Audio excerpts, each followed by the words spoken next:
Network Entertainment. Hello to everyone all over the world! Magkakasama na naman tayo sa isang gabing puno ng kwentuhan, tawanan at bardagulan. Ito pa rin ang Ganito Kasi Yan, powered by the Pod Network.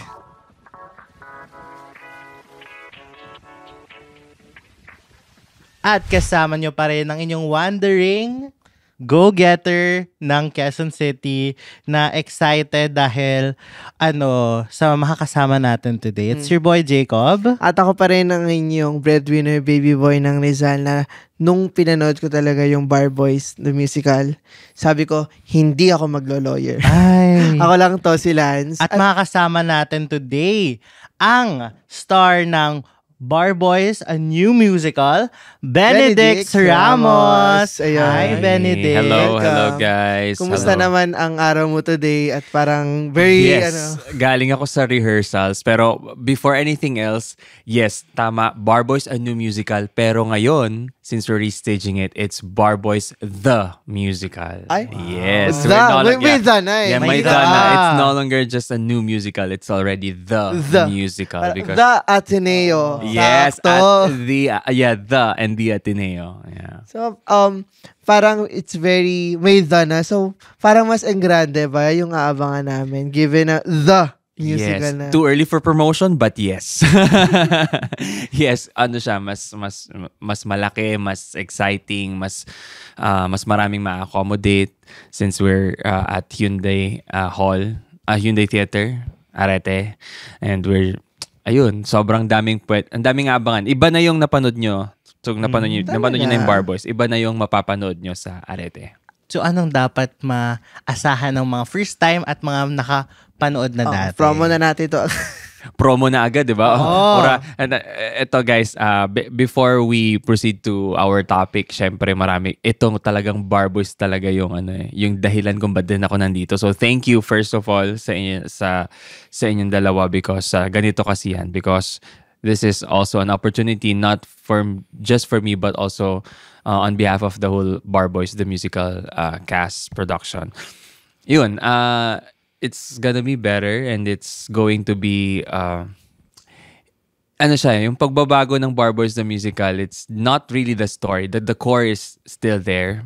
True to its core, it's still following the journey of four boys, friends who are journeying law school and the struggles in between. Wow. And I think it's really interesting na yung conversation na binibring up ng Bar Boys. Parang mas maingay siya lalo this year. Given nga na may the musical na and may the movie pa. Yes, Bar Boys After School, the sequel to the film. Yeah, and given that nga na parang yung parang conversation sa inihain ng Bar Boys kasi is para sa mga breadwinner, para doon talaga sa may mga pangarap sa buhay na nilalaban. O di ba, Seg? But like, sa iba, Benedicts, like, ano ba talaga yung pangarap mo from the very start? Like, since yung tumatak sa amin is yung may singil yung pangarap. But, ikaw ba? Ano ba yung naging pangarap mo nung simula pa lang? Before you got to here?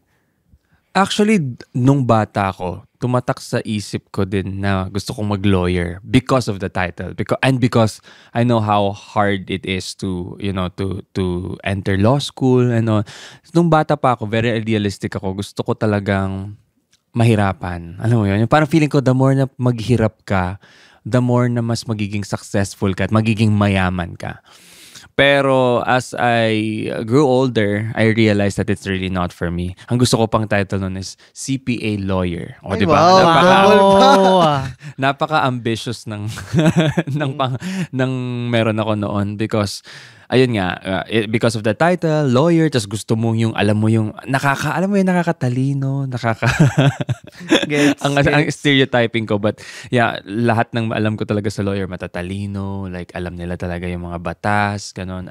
Alam nila yung, hindi lang karapatan nila, kundi all rights, not just human rights, alam mo yon. So parang nagkaroon ako ng ganong interest. Pero hindi naman nagtagal yung interest na yun kasi alam ko na mahirap talaga siyang gawin. So, ang pangarap ko talaga noon, even when I was a child, akala ko, yun nga, gusto ko maging lawyer, gusto ko maging doktor, ang dami kong gustong gawin. Yun pala, gusto ko lang silang i-play sa isang role.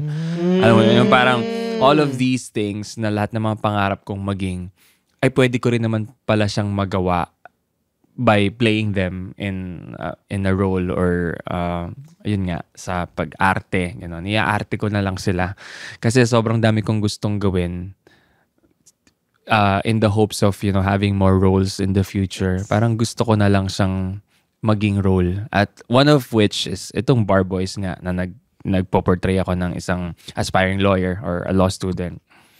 At na-check na yung lawyer. Yeah, na-check na yung Oo. lawyer. Ano na kaya ang next? Na-check ko na rin yung nurse before because I was not to mention I was a nursing student before. I studied for 3 years in nursing. Tas yun, full circle nung nagkaroon ako ng role na nurse ako doon. Tas sabi ko, uy, naging nurse pa rin ako. Kahit papaano. CPA siguro. parang wala pa yung Sige, CPA. susulatan ka na daw. Next character. Pero what hindered you to take that path? Yung maging actor and that direction in life? Siguro yung what hindered me from doing... From pursuing it immediately. Sin actor ba or Yung lawyer? pagiging actor. Kasi, di ba you went nursing and okay. you did parang college din in Baguio. What hindered you to immediately go for it na talaga? Kasi now, nakita natin, na-dip mo na talaga ang toes mo sa acting, sa pagiging isang performer. Pero what hindered you to pursue it immediately? Before... well, I got bullied because of, how I looked before. So, ang basihan pa ng pagiging artista noon, isang actor is, alam mo yun, yung mga leading man na mga ito Piolo talaga. Pascual. Piolo Pascual, John Lloyd. Ding Dong Dantes, Richard Gutierrez. Alam mo yun, yung parang wala akong, parang noon, parang ang hirap talagang ma-achieve yung ganong klase ng celebrity status or artista level talaga. So parang some people already killed my dream of becoming an actor just because of how I look. Like hindi ka naman kagwapuhan, ganon. Parang hindi ka naman ganon ka talented or ganon. Parang ay pwede ka sanang mag-artista may kumakanta ka naman pero siguro hindi ka lang yung itsura mo hindi pang artista. Ganon. The pang artista look. Kumbaga yung typecast or stereotype kung Yung ano ba talaga yung itsura ng Yes. artista. Oo. So parang doon, it killed my dream for a while when I was kasi nung elementary pa lang ako, alam ko na talaga na gusto kong maging artista eh. At ang nakapagpatunay nun, nakapagpatibay nung goal ko talaga na dream ko talaga na yun is High School Musical. So, Sino bias mo dun? well, syempre, doon hindi na tayo lalayo. Doon na ako sa bida kay Troy Bolton. Troy Bolton. Troy Bolton na ako. Ala ko siya ma-sharpie ka din. Kasi rin nag-Sharpay. Uy, pwede rin. Actually, growing up, na-realize ko na parang hindi naman pala masama talaga si Sharpay. Diba? Driven lang talaga eh. Yeah, hindi siya masama. Parang lang din talaga siya. Super, alam niya lang yung gusto niya. And sa buhay, parang diba, hahangaan mo yung taong alam na alam ko nung gusto niya and will do everything for her dreams. Yun. So, kumbaga yung pagkaka-describe mo sa Sharpay, di ba parang it reflects also your life story? Like, ngayon na sinasabi mo na yung talagang driven na alam mong ito yung gusto mo. So, parang ganun din yung naging path mo. Tell me about your earlier days. Like, kung saan ka ba nag-audition nun? Yung mga sinimulan mo munang path, nung sinubukan mo muna before na finally you got the break and nabuksan na talaga yung pintuan. Well, I started in school. Super active ako sa mga extracurricular activities. Lahat ng may sayawan dyan. I was actually more of a dancer than a singer before when I was in high school. Lahat ng sayawan, lahat ng mga, yung mga field demo. Mapangbuwan ng wika eh. Mga pambuwan ng wika. Lahat yan sinamahan ko. Lahat ng mga, I was very active singing contest sa school lang naman. Pero hindi naman sa labas.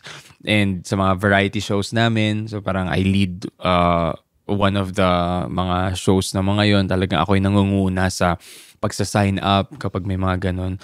And then eventually, after high school, I joined the Glee Club in SLU Glee Club. And then, dun na nag-start na parang, ang sarap mag-perform, ang sarap tumungtong sa stage and all that. Tapos nagkaroon ako ng isang school production na theater. I was a villain. Ako, sa Ramayana, I was Ravana.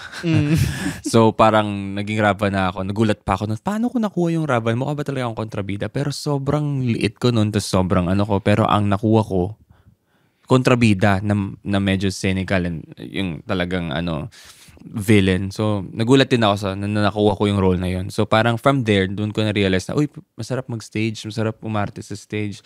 But then, hindi ko inisip na I would actually land a career on stage during those times. I thought I would be a nurse.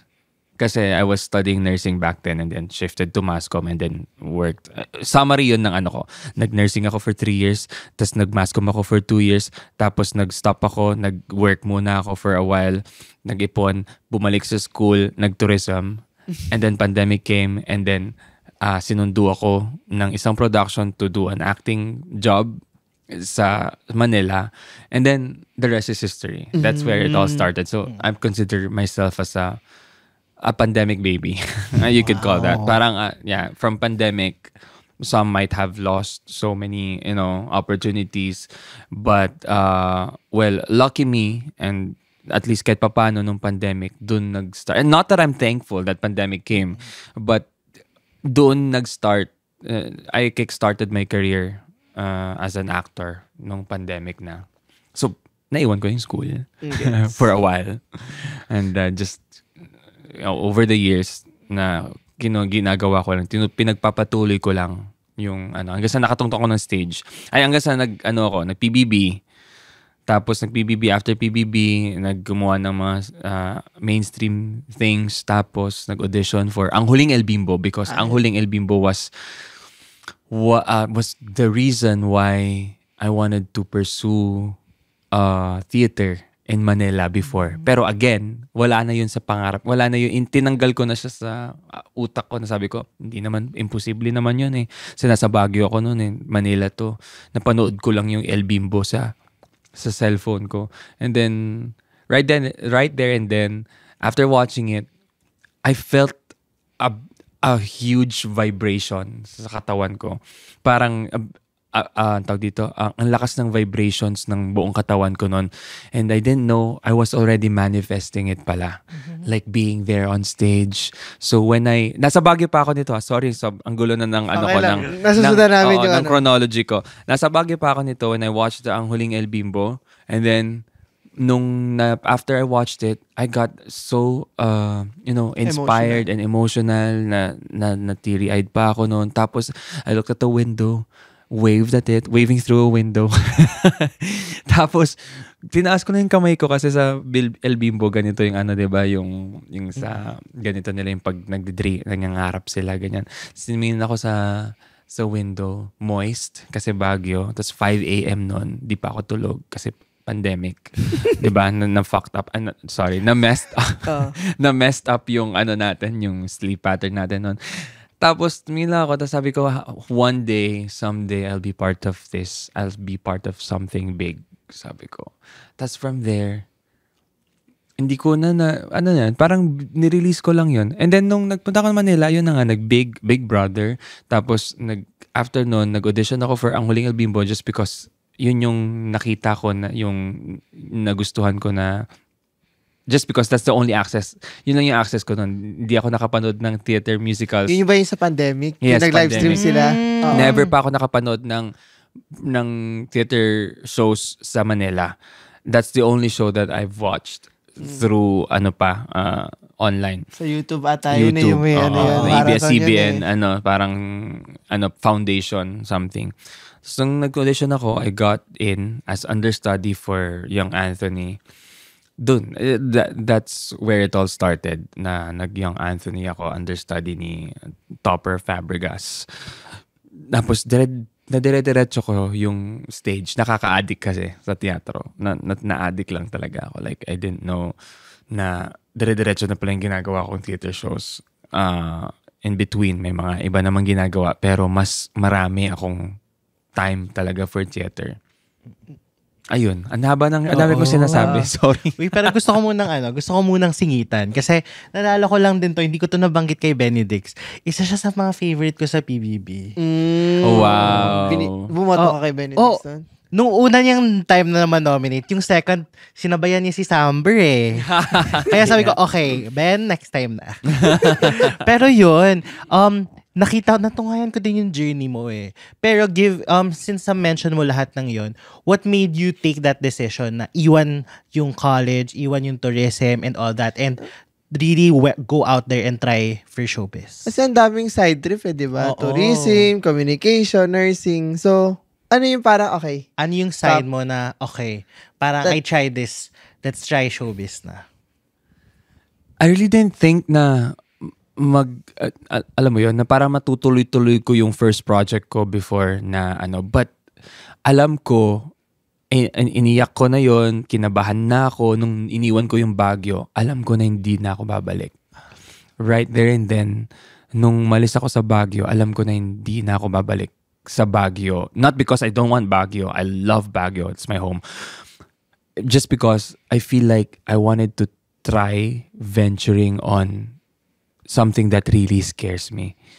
Ito yun, yung pag-aartista. So parang sabi ko, after this project, that's Better Days. It's a BL series na nasa YouTube ngayon if you can watch. Better Days BL series. And from there, after that, sabi ko, kailangan ko mag-audition, kailangan ko pang gumanap ng mga ibang mga acting gigs, acting projects. So, luckily, hindi naman din huminto. It's nothing really but up and forward. So, from there, dinediretso ko lang talaga siya.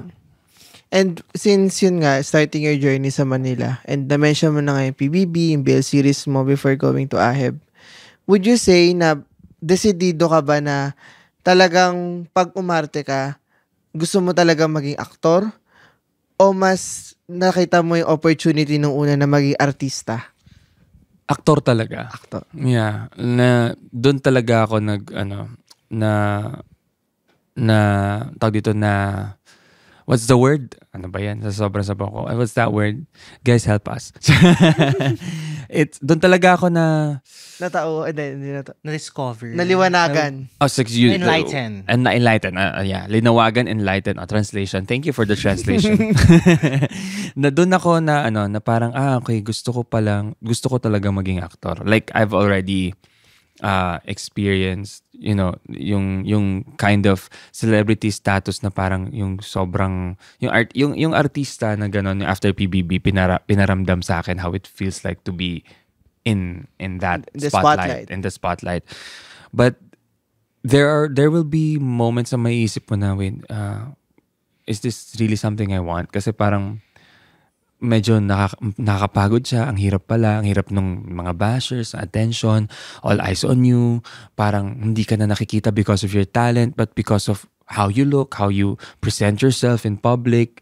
So, parang doon ko na nabali. Nung nag-theater ako, I found maybe where I belong. And, I found people in the film industry as well who wouldn't see me as this, but who would see me as this.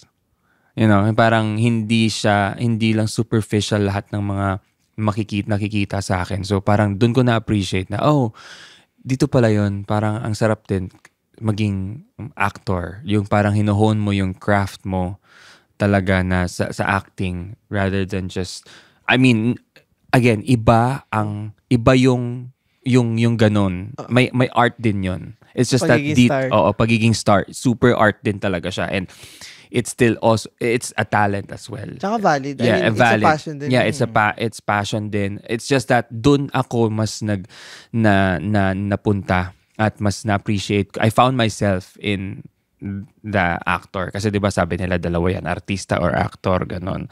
Siguro nandun din ako sa aktorista, ganon. Nandun ako sa aktorista. It's just that mas ako dun sa actor. Gusto ko yung talagang mas makabuluhan yung kahit na wala na ako sa spotlight, basta alam kong magawa ko to.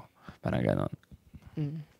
Iba rin talaga yung alam mo na yung sinabi mo nga kanina, nung parang role na talaga, na parang nabibigyan buhay mo yung karakter dun sa Yes. kwento. More than yung, eto yun, liwanag, yung spotlight of just being you or yung perceived image sa'yo, but placing yourself in another role. Yeah. And then, yun nga, nabanggit mo na yung sa Aheb. And siguro, ano yung naging adjustment mo? Or ano yung parang na-realize mo na may kailangan mo pang improve sa craft mo now na napasaba ka na sa theater? Well, definitely, syempre, hindi hinto yung pag-develop mo or pag-hone mo ng skills mo sa acting. And of course, classes, ganun. It's just that ngayon wala pa akong masyadong oras because I'm doing Bar Boys. Pero yeah, I'm still attending workshops, ganun. And my mentors, yun, parang by just, listening and immersing yourself to their world. Like, for example, yung sa ginawa ko na Bar Boys after school, yeah, sila Derek Kip, ganun, parang yung pakikinggan mo yung mga taong alam mong may matututunan ka lang talaga sa kanila. It really matters. Alamin mo kung sino yung papakinggan mo at magiging dahilan kung ba't ka matututo.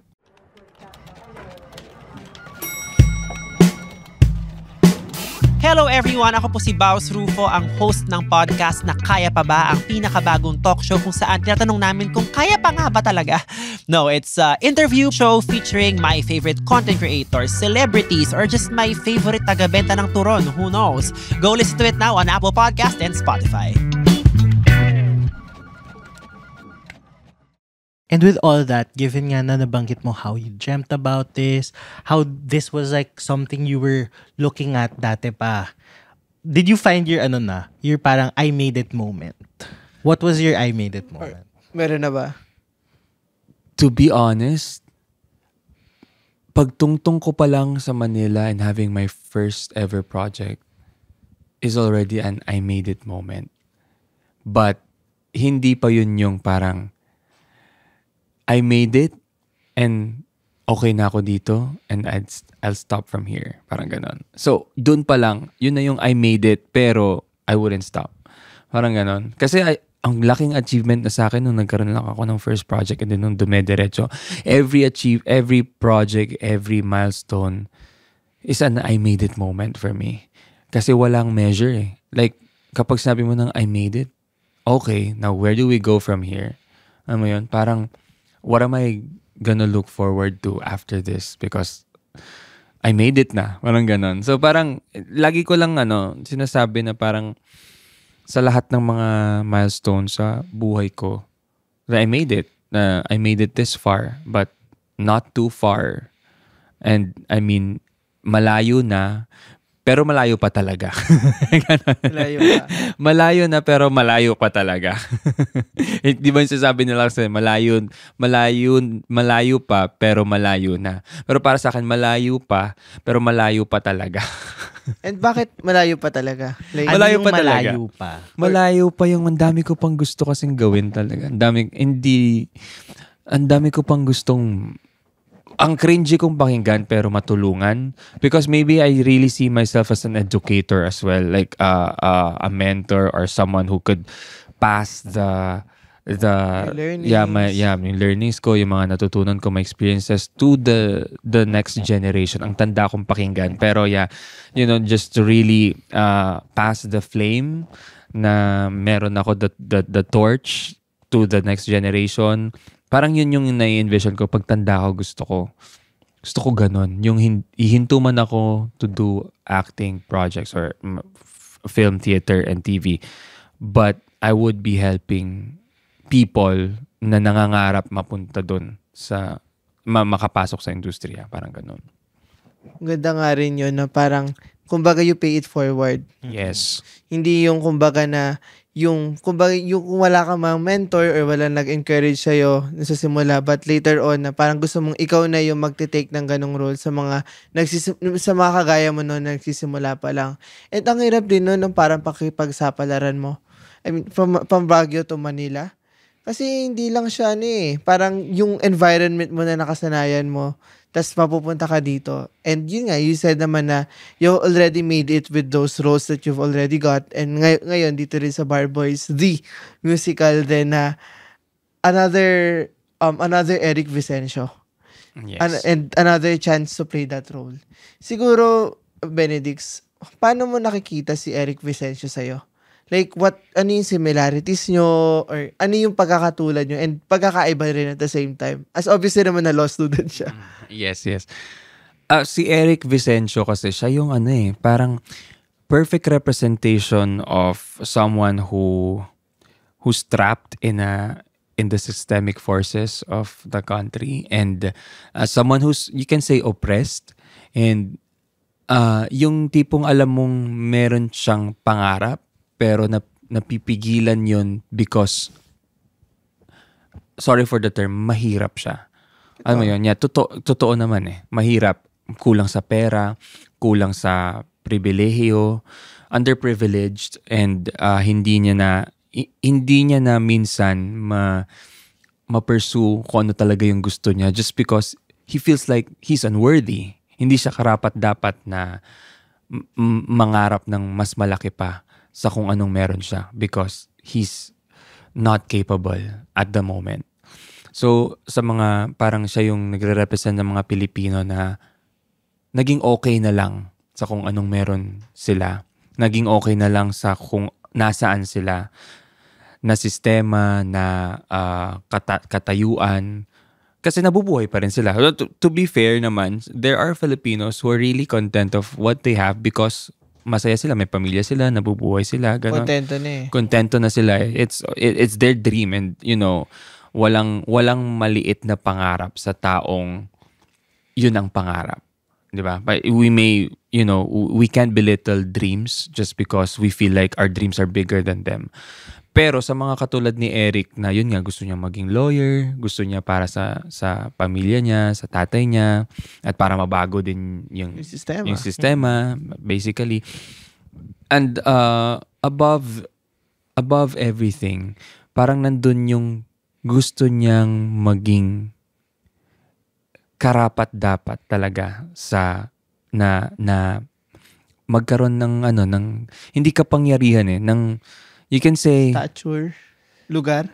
Yeah, parang may puwang siya para mayroon siyang masabi na makapagpabago ng mundo, para magkaroon siya basically ng maging instrumento siya para rin sa bansa. Parang ganon. Kasi, well, we all know lawyers can really change the world. It's, it might look or feel impossible, pero these are the people who would change, who can make a change talaga sa sistema natin. One of the many pa na mga pwede makapagpabago ng pero at least makapasok siya dun sa ganung klase ng capability para may magawa. And I think very relevant din yung mga sinabi mo. Given din yung lagay ng bansa natin ngayon na feeling ko marami ding ninanakawan ng pangarap. Maraming ninanakawan nung sistema natin ngayon na alam din natin kung gaano siya kabulok. And now that you've also mentioned change in the process, na sino ba dapat yung mga magbabago nito? Yung mga nakaupo, nakaramihan mga abogado. Yes. Sabi ko nga 'di ba may singil ang pangarap. Naniningil ang pangarap, pero bakit tayong sinisingil sa pangarap ng ibang tao? Ano mo yun? Yung parang tayo yung nasisingil sa hindi naman natin utang, sa hindi naman natin kumbaga hindi natin ginastos. Pero may sarili tayong pangarap dapat yun yung pinagbabayaran natin, hindi yung pangarap ng iba sa atin. Alam mo yun? Kasi ang liliit lang natin compared sa kanila. Pero parang tayo yung kinukuhanan din talaga ng mga dapat na pambayad din ng mga pangarap, sarili natin pangarap. Yun yung yun yung difference din siguro ng doing the Bar Boys the third time around. Mas galit, nakakangit-ngit ng alam mo yun, ng pagkatao, ng puso, talagang it feels like a rally talaga. Every time we do shows, lalo na ngayon, parang it will really feel like a rally every show. Kasi gusto ko naming ibigay sa kanila tong story na to without being too preachy. We just want them to realize that this is what they're missing and what they could have been. If and only if ganito o ganyan. Oh, wow. Ang gusto ko nandun sabihin, alam mo, minsan hindi nga lang pangarap ng iba yung pinagbabayaran natin eh. Minsan luho pa nga ng iba eh. Ayun na nga. Oo. Oh. Yung talaga lalo kang magagalit. Kasi kita mo na ang daming binabaha. Ang daming nawawalan ng bahay, nawawalan ng pangarap, nawawalan nung simpleng trahedya na mangyari sa buhay nila. Talagang wala na silang trajectory. Mahirap na sila makabangon ulit. Pero yung ganitong ngit-ngit na alam mo, nakikita mo na nagpapakasasa yung ilan dun sa yaman na sana din sanang natatamasa ng karamihan. Yun nga. Kaya nga yung sinasabi ko, may singil ang pangarap pero wag naman sana yung yung pangarap nyo, wag nyo namang singilin yung iba. 'Di ba? Parang lalo na pag hindi namin alam na sinisingil nyo na pala kami, 'di ba? Pinagbabayaran na pala namin yung pangarap ng ibang tao. Yun ang ibang yun ang mahirap. Since parang may comparison tayo dun sa sa ibang tao na may gantong kakayahan. And sa observation ko kay Eric Vicencio, parang he works in an uneven playing field. Hindi patas yung buhay sa kanya. Hindi patas yung laro. And how do you feel na parang makaka-relate din yung karaniwang tao dun sa hindi patas din yung laro at sistema ang kinakarap nila? Siguro yun yung yung i-own nila or i-claim nila yung power nila to voice out what they need, what they want, and what they want to change talaga in this country. Kasi we underestimate our power. Sometimes may mga taong akala nila mahina yung boses nila. Pero kapag kahit nag-whisper ka dyan, tas katabi mo nag-whisper, tas pareho kayo ng inda, pareho kayo ng reklamo, it becomes a big force kasi, like a collective force talaga to become louder. It's amplifying the voice of the Filipino people. Parang sabi nga sa Les Miserables, do you hear the people sing? Diba? Parang the more na mas marami silang kumakanta, the more na mas meron kang magagawa. So, yung Bar Boys kasi, it's really not something that after you watch it, sisigaw ka na or lalaban na. Pero it will really definitely ignite something in you na para mapapatanong ka, uy, pwede pala yun eh. Uy, may mali pero all this time tinatanggap na lang natin siya. May mali sa sistema pero all this time nagiging okay na tayo doon dahil nakasanayan na. Dahil akala natin nasa batas yung ganito. It's because wala tayong masyadong alam sa batas. It's because we are not being educated with our rights. Like, 'di ba, parang basic rights lang din natin. Minsan ang hirap ng ang hirap ng i-enumerate. If you're going to ask me if you're going to ask a person, if you're going to ask a person what their basic rights are, siguro hindi nila 'yon masasagot ng lahat. Kaya ang dali nilang masindak. Ang dali nating matakot at itikom ang bibig natin kasi hindi natin alam kung ano yung mga karapatan natin. And because of Eric Vicencio and lawyers to be, sila yung nagiging natin, kumbaga speaker natin sa the Bluetooth device is already connected to a lawyer. So alam mo yun, parang nagkakaroon tayo ng mas power kung ang mga lawyers natin o yung mga mismong nasa Congress or sa Senate or yung mga pwedeng makapag-amplify ng mga boses natin, ng maliliit na boses na to. Sila yung talagang mas maraming magagawa. But I am not saying na wala tayong magagawa kasi meron talaga. Pag may mali, magreklamo. Kapag may hindi tama, sabihin, i-voice out. And in this generation, madali na lang yon kasi meron tayong tools on how to really voice out our complaints or mga mga hinanakit natin sa buhay. Kaya nga sana itong Bar Boys the Musical, mas marami pang makahikayat na Eric Vicencio dahil importante din na magkaroon tayo ng mga lawyers, mga tao nagre-represent sa atin na naiintindihan yung hinaing ng mga Mahirap. ng mga mahihirap. Oo.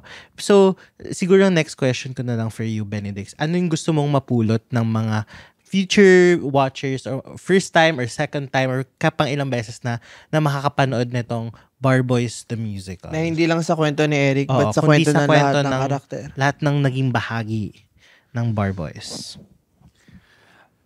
Yeah, siguro we all can be idealistic and we shouldn't lose that idealism. Kahit na alam natin na ganito na yung nangyayari, ang reality is hindi naman talaga nangyayari yung gusto natin nangyayari. Maybe hindi lang talaga natatapos yung laban by dahil lang natalo ka minsan or nalungkot ka or devastated ka sa nangyayari sa mundo. Maybe ang mapupulot din nila is how to really ignite that power and how to remain hopeful amidst everything that's happening. Kailangan mo lang dapat hindi mawala yung hope na yun. And I think Barboys the Musical is really giving that, the story of hopes, dreams, and everything in between. Diba? So parang at least nandun yung hope, at least nandun yung dreams. Kasi kapag nawala yan, wala nang buhay. And that's life eh. Kailangan mo talagang, you really have to go through everything na bad or good man yan, but at least iwan mo yung hope. Kasi kapag yung hope yung nawala, wala na talaga, di ba? Parang para saan pa, you can be sad today, but mag-iwan ka ng space for hope. You can be so frustrated about today, but at least mag-iwan ka ng hope. Diba? Magagalit ka ngayon, pero may hope sa puso mo na everything can be better, na it could be better. Ang dami mo na mention about hope and finding hope. But now that we talked about how these days or parang recent times have been dark days, na parang ang hirap makahanap ng hope, parang everything seems so hopeless, parang ang daming hindi magandang nangyayari sa lipunan natin. How do you find hope despite the darkness? Interesting question.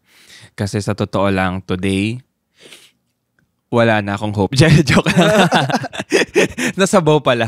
Hindi, ako sa akin, how I find hope is from from people. From people who are, suffering, who are experiencing these, who's the most affected by this system. But when you see them, there's actually hope kasi kaya nilang, alam mo yun, parang hindi nila kasalanan na nandun sila, pero nagagawa nilang maging, maging masaya pa kasama ng pamilya nila. But if they only realize that they could be more, and they could actually, be Something greater. Something greater. Pero again, depende kasi sa pangarap nila. Pero yun, every time I see people na talagang kahit ang daming problema, nagagawa nilang maging masaya, gano'n. Well, hindi na natin alam kung anong pinagdadaanan nila. Pero hopeful sila. Yun mo yun. So parang nakakahawa rin kasi yung hope eh. When you see someone very hopeful, you get inspired by them and you become hopeful as well. So I'm just really surrounding myself with people who have full of hopes and full of dreams in themselves. Kasi yun yung makakapag-inspire sa akin to push forward and para mas makita ko yung light amidst this darkness. And i-share nila yung, alam mo yun, yung certain kind of optimism na hindi nakakasama. Yung i-share nila, na-share nila yun sa akin, intentionally or unintentionally. Ayun. And yun nga rin nakikita ko dun sa shinare mo sa amin ngayon sa episode na to, na yung hope pa na kahit ito yung sabihin ng iba, na kahit i-prevent ka man nila from reaching your dream typecast ka, even yung journey mo in college before finally landing your acting gigs, na parang that hope drives you to where you are right now. And siguro for final question, like in the end, looking back dun sa mga pinagdaanan mo, and ngayon na nandito ka na, alam mong malayo pa talaga yung pangarap mo, was it all worth it, Benedicts? Good question. Napaano ako bigla? Napa-drama ako bigla. Was it all worth it? You know, emotionally, yes. It's all worth it. Like, they say na, sabi nila, kung meron kang pagsisisihan sa buhay mo, di ba? Ano yun? Yun yung mga tanong eh. What are your regrets? Ganon. But I think it's not more of regret. It's about making things right. It's about when everything goes wrong, you can always turn it right. Like, pwede mong baguhin yun, gawing tama kung ano yung mga pagkakamali or mga mishaps mo nung mga bata ka pa. Tanda ko talaga. Yung mga ganon. So you can really make it right. It's really about making things right after making a choice or a decision in life. Whatever it is, it may have, affected you negatively, but you can always, you have the ability to make it right with the right mindset, with the right attitude, and kung ano yung ginagawa mo ngayon. And I can say that it's all worth it. Kahit ano pa yung mga napagdaanan ko before, yung kung gaano naging mahirap para sa akin na maabot yung mga pangarap ko, it's really worth it because alam ko na binuhos ko yung puso ko, yung laman loob ko para sa pangarap na yun. So it's all worth it. And I am worthy. Yes, and yun nga, maraming salamat sa isang enlightening at very insightful na conversation with you, Benedict. Marami kaming hindi lang natutunan in general, but yung realizations ba kung paano ba natin talaga pinopursue yung mga pangarap sa buhay, and yung reality rin ng pag-pursue nila na hindi siya ganun kadali, and mas mahirap pa siya doon sa iba, na sa iba naman mas madali given the right resources. So maraming salamat for this conversation. Oo, ang dami kong na-realize, Benedict. And super duper excited ako sa makikita ng lahat. Makikita din namin sa Bar Boys the Musical sa Arete. As October. So, October, which is in a few weeks. Yeah, so yes, yun. October. Airtime na yan. Oh, ikaw na to, October Benedict. 24 po, opening ng Bar Boys. October 24 to November 23, Bar Boys the Musical at Hyundai Hall, Arete, at Katipunan. So, you can get your tickets via Ticket to Me. By this time, it's still, I think, in a few weeks, diba? Pagka na-upload na to, in a few weeks, we opened na. We're opening. So, you can still get your tickets via Ticket to Me or just visit Barefoot Collab on socials to get more details. And yun. Arete. Sa Arete din. Arete, yes. And kung gusto rin matutukan ng podmates natin, yung For Bar Boys, a new musical din. Meron din kaming past episode na ginawa with Benedict. Kasama din yung iba pang cast ng Bar Boys. Yes. And yun. And kung nagustuhan nyo tong episode na to, what if i-like nyo, i-share nyo to sa mga social media platforms. Tag nyo kami. It's at GKY Pod on all social media platforms. LNCRVDA on Instagram. The Charles Jacob on all social media platforms. At ikaw, And Benedict. Benedict Ramos on all social media platforms. Ayun. And stream nyo rin yung past episodes namin. Nag-release kami ng episodes every Saturday on Spotify and our YouTube channel. Ganito kasi yan, podcast. And At balikan nyo rin. Meron din kaming release every Wednesdays ng GKY Throwbacks. yes. And yun, rate nyo kaming 5 stars. Stream nyo yung notification bell. Like nyo, comment nyo yan. And huwag natin kakalimutan na yung pangarap na yan, may single yan. Pero there's always that hope.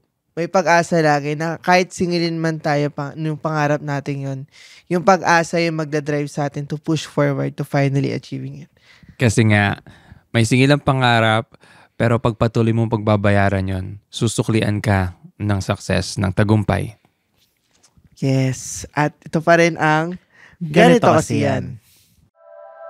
The opinions of podcast creators, hosts, and guests are not necessarily reflective of the official stance of the Pod Network Entertainment, its hosts, or other network programs. The content created by the people behind the podcast is personal and not meant to harm any religion, ethnicity, group, organization, company, or individual.